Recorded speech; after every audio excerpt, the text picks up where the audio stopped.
नमस्कार मित्रों, अगर आप भी गरुड़ पुराण के बारे में जानना चाहते हैं तो हमारे इस वस्तु सागर चैनल को जरूर सब्सक्राइब करें और कमेंट बॉक्स में श्री राम लिखकर परमात्मा को आभार व्यक्त करें। आज की इस प्रस्तुति के माध्यम से हम जानेंगे कि अच्छे लोगों की मृत्यु जल्दी क्यों हो जाती है। यह एक सवाल हमेशा सभी लोगों को आता है।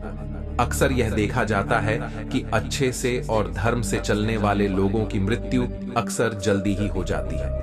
शास्त्रों में तो बताया गया है कि कलयुग में लोगों की उम्र 30 साल ही रह जाएगी और कलयुग का अंत होते होते इंसान की औसतन उम्र 20 साल ही रह जाएगी। आपने यह भी सुना होगा कि भगवान अच्छे लोगों को जल्दी बुला लेते हैं। और अगर हम बात सनातन धर्म की करें तो इसकी एक मान्यता के अनुसार बच्चे के जन्म की छठी रात को ही जी उसकी किस्मत लिख देते हैं, जिसमें उसके आने वाले कल, जैसे कि उसका पढ़ाई, विवाह, उसकी जीवन की सफलता का मार्ग, यहाँ तक कि उस व्यक्ति की मृत्यु की तारीख तक शामिल होती है दोस्तों। लेकिन भगवान श्री कृष्ण कहते हैं कि मनुष्य के कर्मों के कारण मृत्यु उसकी निश्चित की जाती है और यह निर्णय तो भगवान ही करते हैं कि किस व्यक्ति की उम्र होनी है। दोस्तों, वीडियो में अंत तक जरूर बने रहे, क्योंकि आधे अधूरे ज्ञान से कभी सफलता नहीं मिलती है। गरुड़ पुराण के अनुसार किसकी मृत्यु कब होनी है, यह तो भगवान ही तय करते हैं। वैसे तो अच्छे लोगों की मृत्यु जल्दी हो जाने के पीछे कई कारण हैं, लेकिन पहला कारण समझने के लिए आपको यह जानना होगा कि हम जो कुछ भी इस जन्म में करते हैं उसका जवाब हमें ऊपर यमराज को देना होता है। अगर उस व्यक्ति का पाप का पलड़ा भारी होता है तो उसे नरक में यातनाएं काटनी पड़ती हैं, और अगर पुण्य का पलड़ा भारी हो तो उसे स्वर्ग का सुख मिलता है। यही चक्र कई युगों तक चलता रहता है जब तक उसे मोक्ष की प्राप्ति नहीं हो जाती। इस मृत्यु लोक में हर कोई अपने की सजा ही भुगतने के लिए आता है। कोई आत्मा इंसान बनती है तो कोई जानवर के शरीर में प्रवेश करती है। इसे कुल 84 लाख योनियां हैं तथा यह सब उस व्यक्ति के उसके संचित कर्मों के आधार पर ही तय होता है। इसके अलावा उसे जन्म देने वाले माता पिता के संस्कार भी उसके अंदर आते हैं। इसके बाद वह जो कम करेगा उसके हिसाब से उसे पुण्यात्मा या फिर दुरात्मा कहा जाता है।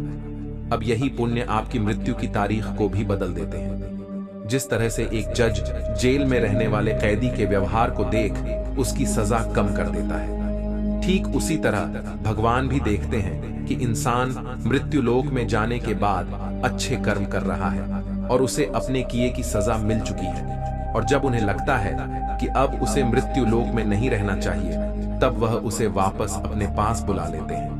अच्छे लोग अपने पाप का फल जल्दी ही काट लेते हैं। भगवान के दंड विधान के अनुसार हर व्यक्ति को केवल उतना ही दंडित किया जाना चाहिए जितने उसने पाप किए हैं। अब क्योंकि अच्छे लोगों के पाप कर्म बुरे लोगों के पाप कर्मों की तुलना में अधिक होते हैं, इसलिए अच्छे लोग अपने पापों का फल जल्दी ही भुगत लेते हैं। हिंदू धर्म में मान्यता है कि भगवान हर अच्छे आदमी को किसी न किसी उद्देश्य के साथ ही इसे मृत्यु लोक में भेजते हैं, और स्वयं भगवान का अपना अवतार उन्हीं उद्देश्यों में शामिल है। इसीलिए जब वह उद्देश्य जल्दी पूरे हो जाते हैं तब भगवान उन्हें वापस बुला लेते हैं। अर्थात अच्छे लोगों की मृत्यु उनके अच्छे कर्मों पर ही निर्भर करती है। दोस्तों, व्यक्ति के जल्दी स्वर्गवासी होने के पीछे उसके भगवान के दिए हुए मनुष्य जीवन का उद्देश्य है। इसकी वजह है मनुष्य में सत्य एवं असत्य का विवेक कराने वाली हमारी बुद्धि का होना है। लेकिन इस धरती पर हम दुनियादारी के चक्र में कुछ इस तरह फंस जाते हैं कि हमारी बुद्धि सीमित दायरे में ही सिमट कर रह जाती है। हम सांसारिक सुखों को ही सब कुछ मानकर उसमें लिप्त रहने में ही अपना सौभाग्य और अपने जीवन की सफलता समझते हैं। यही गलती हम कर जाते हैं, क्योंकि इसके बावजूद कोई भी व्यक्ति यह दावा नहीं करता कि वह पूरी तरह से सुखी है। सच्चाई यह है कि हमें सामान्य मानव जीवन के उद्देश्य की पूर्ति के लिए निरंतर प्रयास करते रहना चाहिए। यह सच है कि अपने और अपने परिवार का भरण पोषण की जिम्मेदारी हमारी है और हमें इसे हर हाल में निभाना चाहिए। दोस्तों, अब हम जानते हैं कि आखिर क्यों अच्छे लोगों की मृत्यु जल्दी इसलिए होती है। श्रीमद् भगवद गीता में भी भगवान श्री कृष्ण कहते हैं कि यह एक आध्यात्मिक और ईश्वरीय जीवन का पद है जिसे प्राप्त करके मनुष्य मोहित नहीं होता।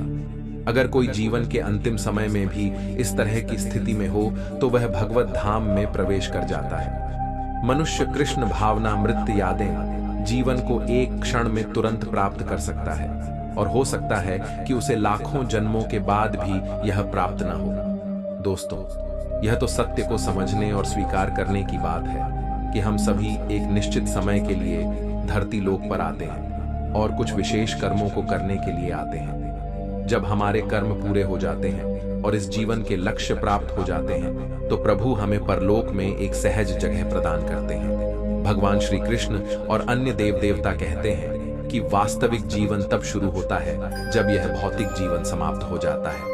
भगवान श्री कृष्ण कहते हैं कि हमें कर्म करते रहना चाहिए, लेकिन फल की इच्छा नहीं करनी चाहिए, क्योंकि अगर हम अच्छे कर्म करेंगे तो भगवान हमारे साथ हमेशा रहेंगे। दोस्तों, आपको हमारी वीडियो कैसी लगी? कमेंट बॉक्स में जरूर बताएं।